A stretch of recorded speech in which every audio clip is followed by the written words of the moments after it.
እዛ የነበረ የሚያውቀን ሰው ሁሉ በትክክለኛ ያበድን ነው የመሰላቸው። እንግዲህ ሎስ አንጀለስ ውስጥ ግቢያችን 8000 ሜትር ካሬ ነው።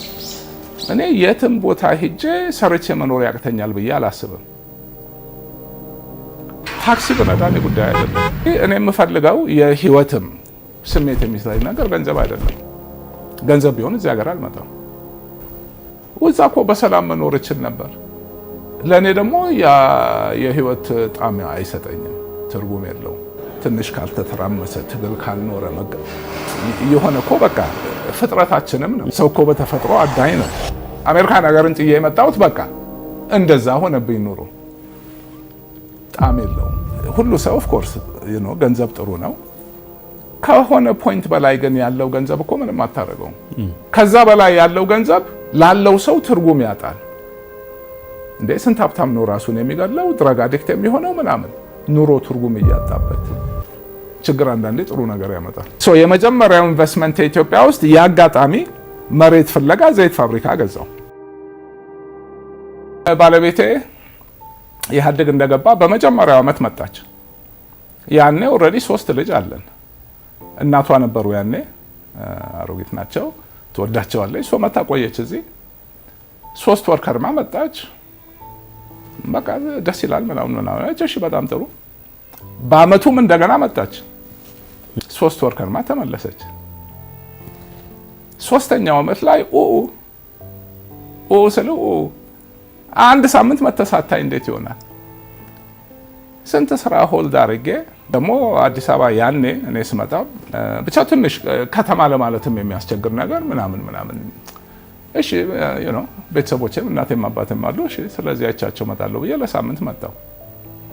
ትዝ ይለኛል ስናርፍ ቦሌ ነው ያረፍነው። ክረምት ነው፣ ዶፍ ዝናብ ይዘንባል። የድሮ ኤርፖርት ነው፣ አዲሱ ነገር የለም።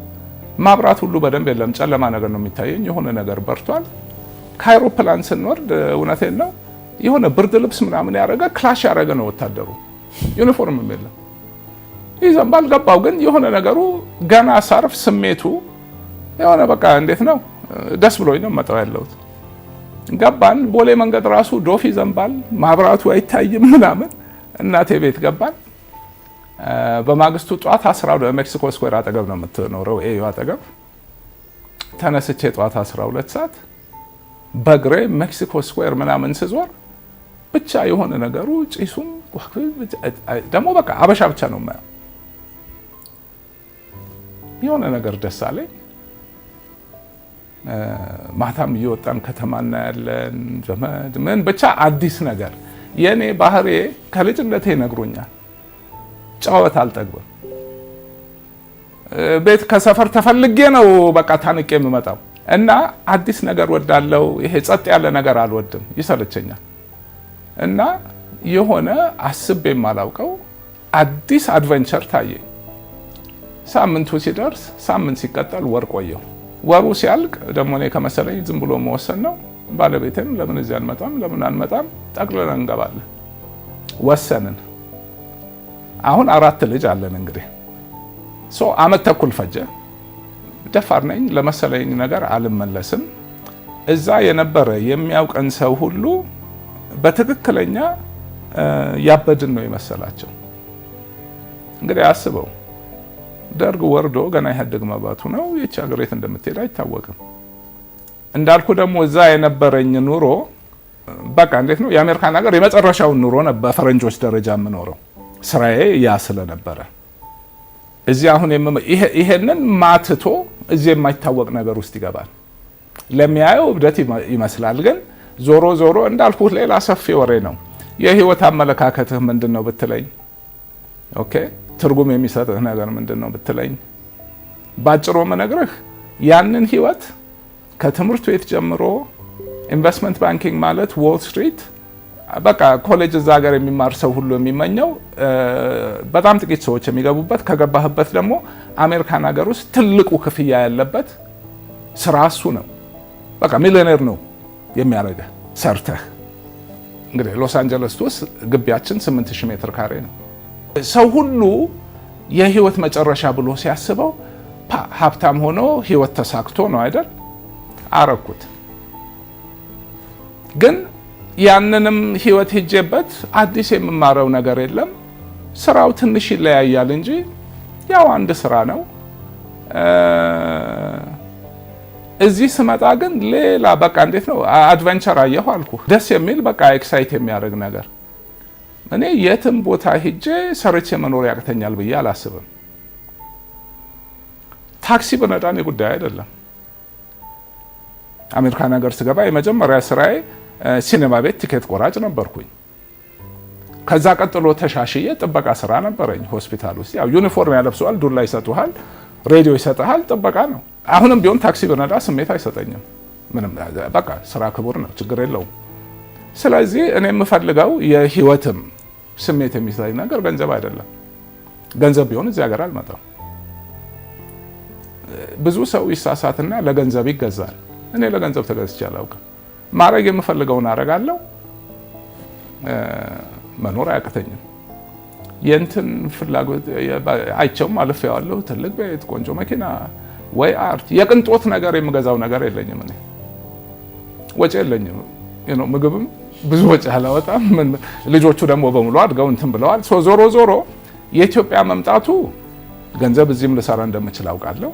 ግን አዲስ ህይወት ነው፣ አዲስ ኤክስፒሪየንስ ነው፣ አዲስ እውቀት ነው፣ አዲስ ማደግ ነው፣ አዲስ አድቨንቸር ነው። በቃ እንጂ ይሄ ዝርዝር እዚህ መጥቼ ገንዘብ ብሰራ ይሄን ብሰራ ነው መምጣት ወስኛለሁ። ከዛ በኋላ እዚህ መጥቼ መኖር የምችልበትን ነገር መፍጠር አያቅተኝም። ዞሮ ዞሮ የራስ ስራ መፍጠር አለብህ። ከዛ በፊት የራሴን ስራ ሰርቼ አላውቅም። ፕሮፌሽናል ስራ አለኝ። ፕሮፌሽናል ስራ ሰራለሁ፣ ኖራለሁ። እዚህ ግን ያ ስለሌለ በግድ የራሴ ኢንቨስትመንት ወደ ምን ልግባ እንዴት ላርግ በሚል በቃ 1 ዓመት ተኩል በየ2 ወሩ ለ1 ሳምንት መጣ ነበር። አንዳንዴ በ6 ሳምንት መጣለው። ጥናቶች አስጠናለው፣ ብዙ ነገር ያለው 1 ሳምንት ውስጥ ብቻ ብዙ ነገር ሰርቼ እሄዳለሁ። ዓመት ተኩል ፈጀብኝ እዚህም መሰረት ለመጣል እዛ ያለውንም ደግሞ ለማቆም። ደግሞ ሳቆም ቁርጥ ነው። አንድ እግር ትቼ አልመጣሁም። ቆርጬው በቃ ዘልዬ ነው የገባሁት። ከመንግስት ስትጀምር ገና አዲስ መንግስት ነው። ገና ህገ መንግስት አይዲዮሎጂያችን ምንድነው? በቃ ሀብሎ ከሶሻሊስት ስርዓት ስትወጣ እንዳለ ያንን ስርዓት ትተህ አዲስ ስርዓት መገንባት ማለት ነው። ሁለተኛ የመጡትም ሰዎች አዲስ ናቸው። መንግስት አላስተዳደሩም። አገሪቷ ትልቅ ደሃ ሀገር ናት። ሳየው ነገሩን ኦፍኮርስ ገና እኔ ከምኖርበት ከለመድኩት ከማውቀው ዓለም 40-50 ዓመት ወደ ኋላ ነን። ስለዚህ ራሴ ስራዎች መስራት ብፈልግ እንኳን ዞር ባልኩ ቁጥር ክፍተት ነው የሚታየኝ። ብዙ አይነት ስራ ከፍቶ ስራ መስራት እንደሚቻል ወዲያው ገብቶኛል። ከለመድኩት ውጭ ቢሆንም ያው እንግዲህ ስራ ላይ ያሉ ድርጅቶች ሳማክር ነው የኖርኩት በትልቁ። ስለ ስራ ምንም አላሳሰበኝም። ያው ገንዘብ የተወሰነም ቢሆን ይዤ እመጣለሁ፣ ኢንቨስት አደርጋለሁ። ያ ምንም እሱ አላሳሰበኝም። የመንግስትም ሁናቴ ያኔ ትዝ ይለኛል። አሁን ሰዎቹም ተቀይረዋል።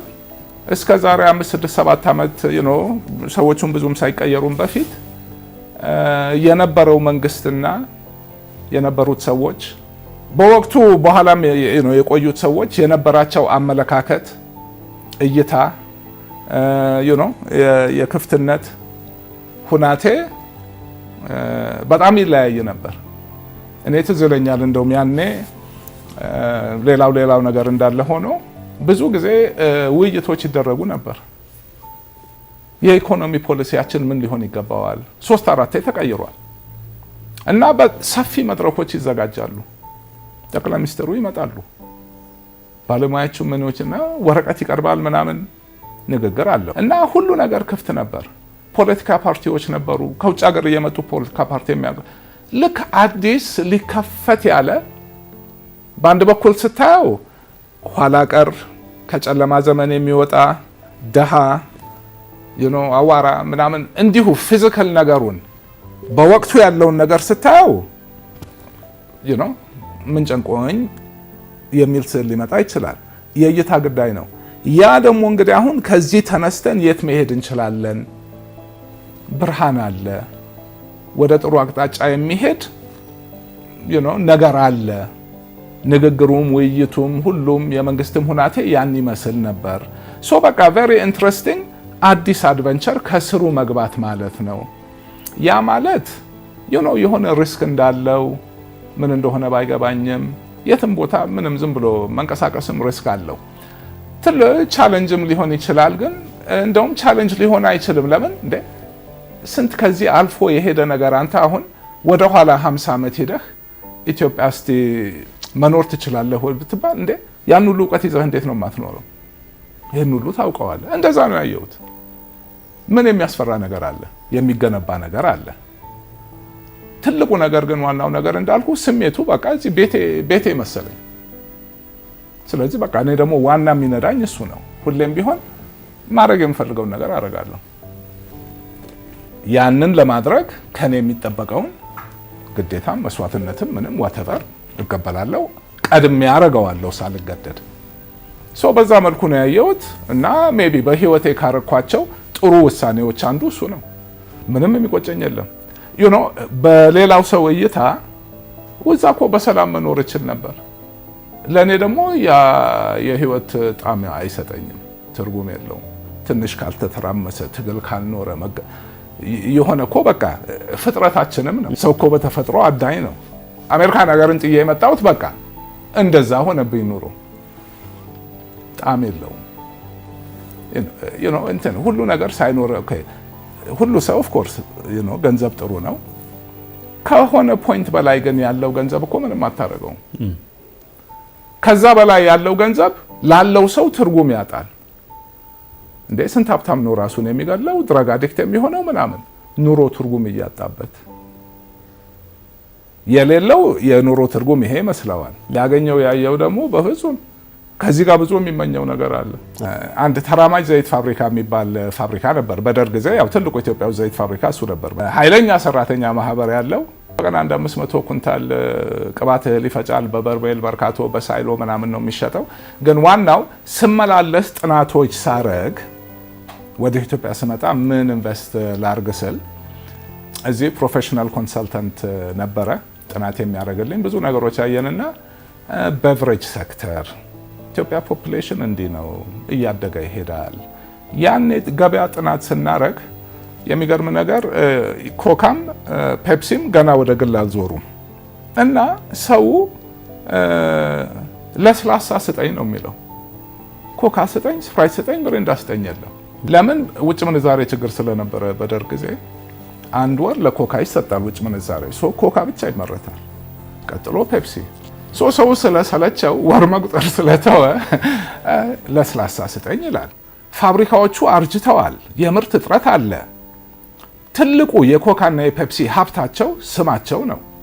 ሁሉም እኮ ሱካር እና ምናምን ኬሚካል ውሃ ደባልቆ ነው የሚሸጠው። ኮካ ስላለ ኮካ ትገዛለህ። ያችን ጣም ለምደሃታል። ኢትዮጵያ ውስጥ ትልቁ ሀብታቸው ዜሮ ነው፣ ለስላሳ። እኔም ለስላሳ ሆናለሁ ገብቼ እና በዛ እሱን ወሰንን። ለስላሳ መጠጥ መሽን አስገዛው። እዛ ቦታ ያስፈልጋል።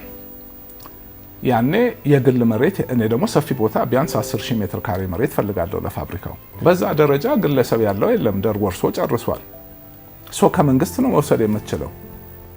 እኔ ይህን ውሳኔ ሳረግ ገና የመጀመሪያው ሊዝ ጨረታ ኢትዮጵያ ውስጥ ማለት ገና ሙቭ አላረኩም። ይሄ መተን አይተን ሙቭ አረጋለሁ ብዬ አስቤያለሁ። መሬት ጨረታ ይወጣል። ወደ 30 መሬቶች ናቸው የወጡት። ብዙዎቹ ትናንሾች ናቸው። 2 መሬቶች ነበሩ በ10,000 ብር በ10,000 ሜትር ካሬ። እነሱ ላይ ጨረታ ገባን። የተጫረተው ሰው ማአት፣ የተሰጠው ዋጋ የሌለው ዋጋ ነበር። የመጀመሪያው ጨረታ 80 ብር በሜትር ካሬ ነበር። ሁለተኛው ጨረታ ላይ 340 ገባ። 2 ወር አልሞላውም። ሶስተኛው ጨረታ ላይ 700-800 ገባ። እንግዲህ ኦፍኮርስ የኔ ሂደት ብዙ ነገር ያሳያል ስለቆየሁበት። የአዲስ አበባ መሬት ዋጋ እንዴት ነው እዚህ ተሰቅሎ ቁጭ ያለው? በ6 ወር ውስጥ የት እንደሄደ አሳየው። ችግሩ ምን ነበር? እንደኔ ሌላም ሰው ይመጣል፣ ፕሮጀክት አለው፣ መሬት ይፈልጋል። ያለፈውን ጨረታ ታያለህ። ለዛች ለ10,000 ሜትር ካሬ ሁለት ለወጡት መሬቶች 30 ምናምን ተጫራች ነበር። ሁለት ሰው አገኘ። የሚቀጥለው ላይ አሁንም 30 ምናምን አለ። ቦታውን ማግኘት ከፈለገ ፕሮጀክቱን ማዘግየት ካልፈለገ ዋጋ መስቀል አለበት። መሬት አልጠፋ ባገሩ ቁጥ ይወጣል። ሰፕላይ ዲማንድ ነው ሲል አለ ነው። ስንት ሺህ ብር ገባ።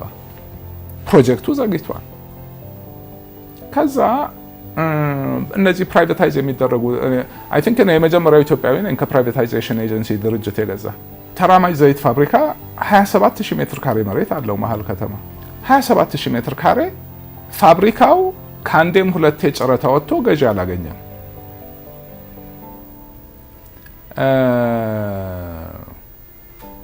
የፋብሪካ ዋጋ ውስጥ የመሬቱ ዋጋ አይገባም። መንግስት ተመናምጥቶ ፋብሪካ ሲሸጥ ህንፃው ዋጋ አለ፣ የማሽኑ ዋጋ አለ ምናምን ሂሳብ ሰራንና 8 ሚሊዮን ብር ብትጫረጥ ጥሩ ነው አሉኝ። 8 ሚሊዮን ብር እና እንትን ደግሞ ጨረታ ቀኑ ደርሷል። ድንገት ነው መጨረሻ የተገኘው። ቦታ እንፈልጋለን እና ያሉኝ ፋብሪካው የያዘው ትንሽ ቦታ አለች፣ ትልቅ ሰፊ ቦታ አለ። እዛ ላይ ፋብሪካ መትከል ይቻላል። የሚያማከረኝ ሰው ሄዶ አየው፣ ይሆናል አለ። ባሉ እንግዲያው 8 ሚሊዮን ብር ጨረታ አስገባው አልኩኝ። ቅድሚያ የሚላከውን ላኩኝ፣ አሸነፍኩኝ። 27000 ሜትር ካሬ መሬት በነፃ ወሰድኩኝ። ፋብሪካን መትከያ ቦታ አገኘው። የመጀመሪያው ኢንቨስትመንቴ ከፕራይቬታይዜሽን ኤጀንሲ ነው የገዛሁት። ስራ ለመግባት ኦፍ ኮርስ እየቀለለ መጥቷል፣ ግን የመሬት ጥያቄ አሁንም አለ። ይሄ እንግዲህ የማወራህ የዛሬ 24 ዓመት ነው። የመጀመሪያ ኢንቨስትመንት እሱ ነው።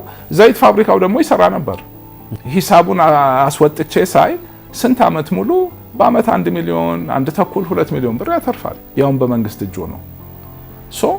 የሚሰራ ፋብሪካ አገኛለሁ፣ ሰፊ መሬት በነፃ አገኛለሁ ለፕሮጀክት የሚሆን። እንደውም መሬት ሳልገዛ በዛ ችግር አንዳንዴ ጥሩ ነገር ያመጣል። የመጀመሪያው ኢንቨስትመንት ኢትዮጵያ ውስጥ የአጋጣሚ መሬት ፍለጋ ዘይት ፋብሪካ ገዛው። ዘይት ፋብሪካውን ገዝቼው ተገዛ፣ መጣሁ፣ አየሁት፣ እውነትም ጥሩ ነው።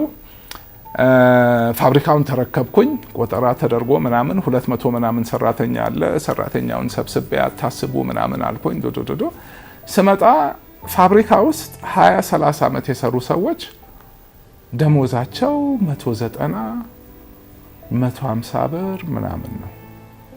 መጀመሪያ ያረኩት ነገር ቁጥሩን አላስታውሰውም፣ ግን አይ ቲንክ 400 ብር በታች ነው ምናምን ደሞዝ የለም ብዬ ዋጋ ደሞዝ ኦልሬዲ አስተካከልኩኝ። በሱ ወደዱኝ። ስራ ገባን። ስራ ቀጠለ፣ እየሰራ ነበር። ትዝ ይለኛል ፋብሪካውን ተረክቤ 6 ወር ይሆናል አሜሪካን ሀገር ሄዳለሁ ጉዳይ ኖሮኝ።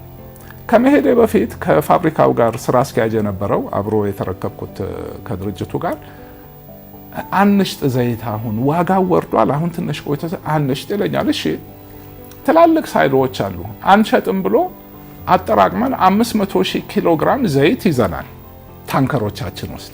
ከዛ የተረፈውን በቃ በግድ ገበያ መርካቶ እንሸጥ ነበር። ሂጄ 2 ሳምንት ቆይቼ ስመጣ እኔ ሲሄድ በኪሎ 11 ብር ነበር ዘይት። 2 ሳምንት ቆይቼ ስመጣ 6 ብር ነበር። እሱ ይወደዳል አንሽጥ ብሎ እዛ ላይ ራሱ 500,000 ኪሎ ግራም ላይ እዛችሁ ላይ በቃ 4-5 ብር ዱቄት ሆነ። ፕሮዳክሽን ኮስታችን ማምረቻ ኮስታችን 9 ብር ነው። የአሜሪካ እርዳታ ድርጅት